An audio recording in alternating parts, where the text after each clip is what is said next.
नमस्कार। महाराष्ट्र चुनाव को बीते 10 दिन हो चुके हैं, लेकिन अभी तक महाराष्ट्र का मुख्यमंत्री कौन होगा ये साफ नहीं हो पा रहा है।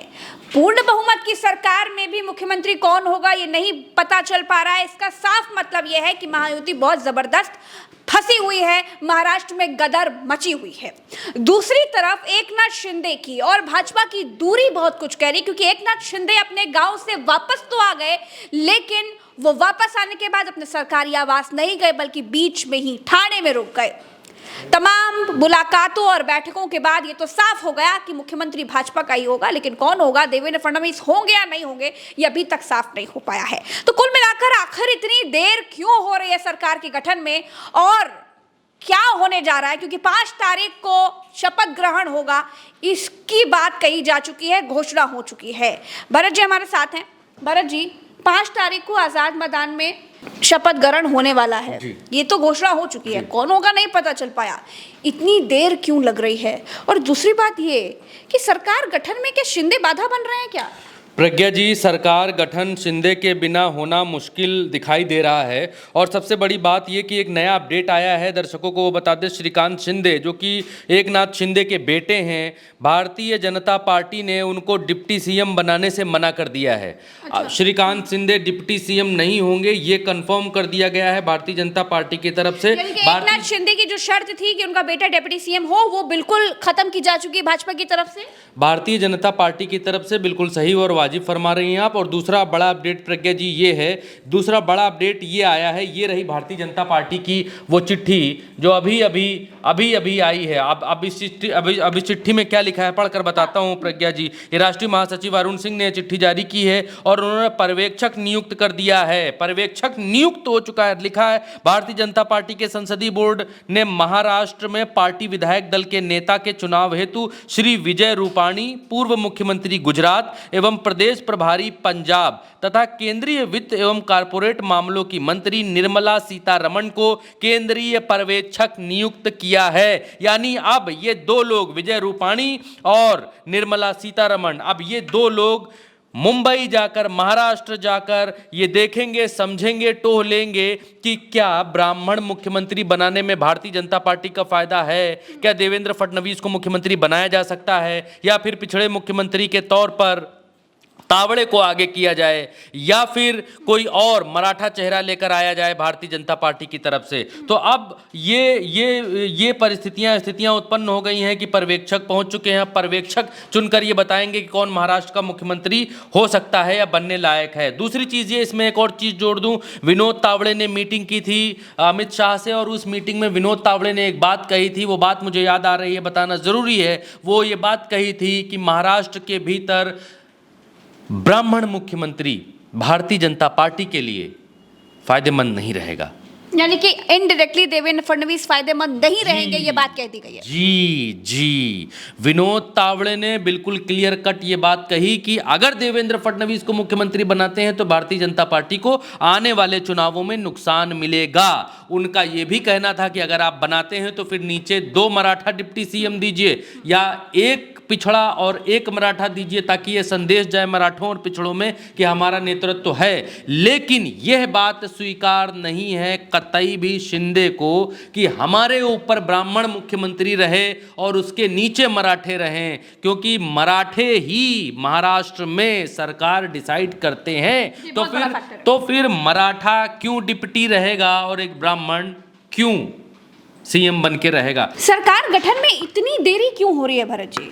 देखिए प्रज्ञा जी, सरकार गठन में जो देरी हो रही है, मेरी बहुत सारे लोगों से बातचीत हुई और बहुत सारे लोगों से बातचीत होने के बाद मैं इस निष्कर्ष पर निकला हूं प्रज्ञा जी, आज की तारीख में 9 दिन बीत जाने के बाद आज की तारीख में मैं इस निष्कर्ष पर निकला हूं कि शिंदे भारतीय जनता पार्टी को अपनी ताकत दिखा रहे हैं। शिंदे भारतीय जनता पार्टी को शरद पवार वाली ताकत दिखा रहे हैं कि शरद पवार किस तरीके से महाराष्ट्र की राजनीति में चाणक्य बनकर उभरे, और शिंदे ये बतला रहे हैं, ये दिखला रहे हैं कि महाराष्ट्र के भीतर वो एक ऐसे चेहरा हैं जिनकी वजह से महाराष्ट्र की सरकार नहीं बन सकती है। और ये मैसेज वे वोटर्स में भी दे रहे हैं, जनता में भी दे रहे हैं कि शिंदे महाराष्ट्र की राजनीति में बहुत ज़्यादा इंपॉर्टेंट धुरी हैं। उनके हाँ और ना पर डिपेंड करता है कि मुख्यमंत्री कौन होगा, मुख्यमंत्री कौन बनेगा, किस तारीख को बनेगा, ब्राह्मण बनेगा, पिछड़ा बनेगा या मराठा बनेगा, ये उनके ऊपर डिपेंड करेगा। तो वो अपनी इंपॉर्टेंस को और दिखाने के लिए क्या बोलते हैं, अपना शक्ति प्रदर्शन, अपनी शक्ति का प्रदर्शन और करने के लिए वो खींच रहे हैं, समय को खींचते जा रहे हैं, भारतीय जनता पार्टी को जवाब नहीं दे रहे हैं। और ये बात भी सही है कि भारतीय जनता पार्टी की हिम्मत नहीं पड़ रही है शिंदे को बिना कॉन्फिडेंस में लिए महाराष्ट्र के सीएम के तौर पर नाम घोषित करने का।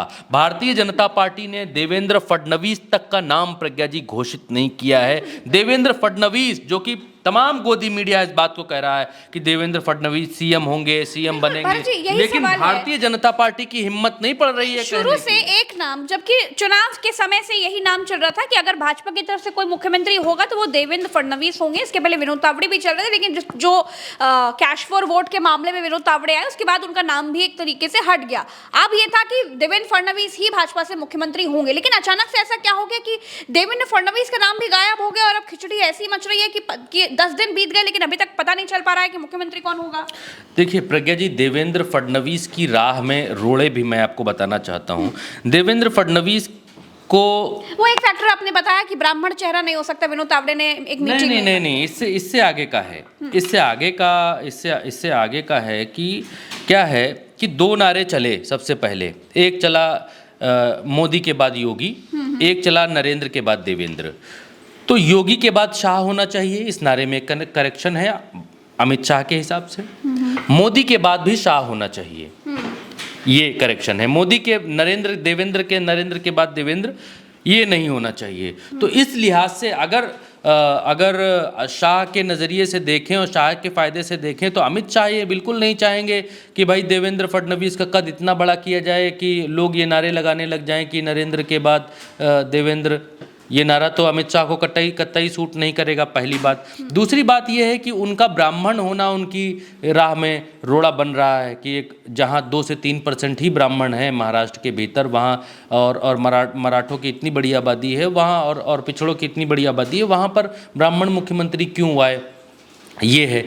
दूसरा ये कि फेवर में जो जा रहा है वो आरएसएस का समर्थन जा रहा है फडणवीस को। आरएसएस फडणवीस का सपोर्ट कर रही है और यही एक रीज़न है जो जा रहा है।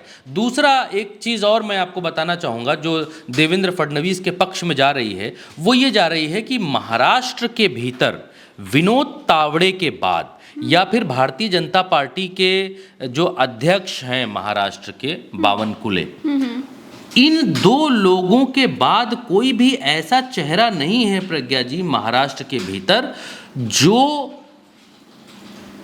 महायुति की थाली में उछलते हुए एक मुख्यमंत्री और 2 डिप्टी सीएम को संभाल सके। पहली बात, अनुभवी इतना चेहरा नहीं है 3 के अलावा कोई।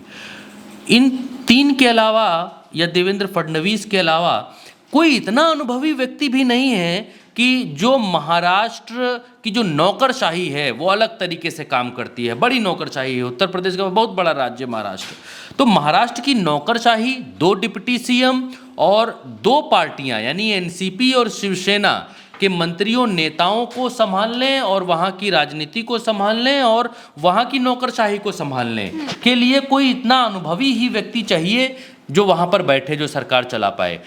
आरएसएस की नज़र में इस रीज़न से आरएसएस ने यही रीज़न दिया है, नरेंद्र मोदी और अमित शाह को जो पैरवी इन्होंने की है फडणवीस की, उसमें यही रीज़न दिया है। तो देवेंद्र फडणवीस के पीछे पैरवी आरएसएस की है, लेकिन देवेंद्र फडणवीस के साथ उनके अपने दल के लोग नहीं हैं, उनके अपने साथी नहीं हैं, विनोद तावड़े नहीं है उनके साथ।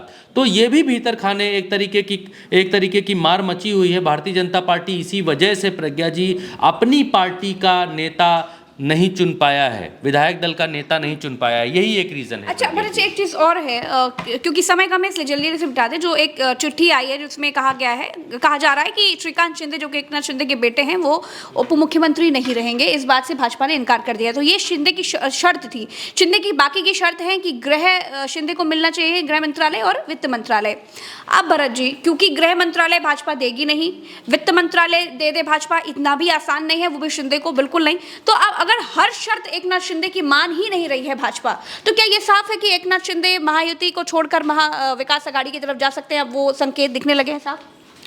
प्रज्ञा जी, भारतीय जनता पार्टी तो कुछ इसी तरीके के संकेत दे रही है कि एकनाथ शिंदे अब विपक्ष में बैठने की तैयारी कर लें, लेकिन एकनाथ शिंदे जितने मंझे हुए खिलाड़ी हैं उनको ये बात मालूम है कि महाराष्ट्र की जनता जो सत्ता में नहीं रहता है उसको भूल जाती है। तो एकनाथ शिंदे मुझे नहीं लगता कि ऐसी गलती करेंगे कि विपक्ष में बैठेंगे, लेकिन उनकी पार्टी के लिहाज से विपक्ष में बैठना ठीक भी हो सकता है। उनकी पार्टी को और ज़्यादा जनाधार मिल सकता है विपक्ष में बैठने से, एक सिंपैथी वोट क्रिएट हो सकता है। और भारतीय जनता पार्टी पिंड एकनाथ शिंदे से छुड़ाने की कोशिश अब करने लगी है, ऐसा दिखाई दे रहा है, ऐसा दिखाई देने लगा है, क्योंकि जब जितनी भी शर्तें हैं वो भारतीय जनता पार्टी मानने को तैयार नहीं है अभी तक। तो जो भारतीय जनता पार्टी मान नहीं रही है, तो इसका सीधा सा एक मतलब निकाला जा सकता है कि शिंदे की शर्तों को ना मानकर अपनी शर्तों पर शिंदे को गठबंधन में रखना और अपने हिसाब से उनको मंत्रालय देना। भारतीय जनता पार्टी अगर ये दिखाने की कोशिश कर रही है तो शिंदे भी इस बारे में सोच रहे हैं कि क्या भारतीय जनता पार्टी की शर्तों पर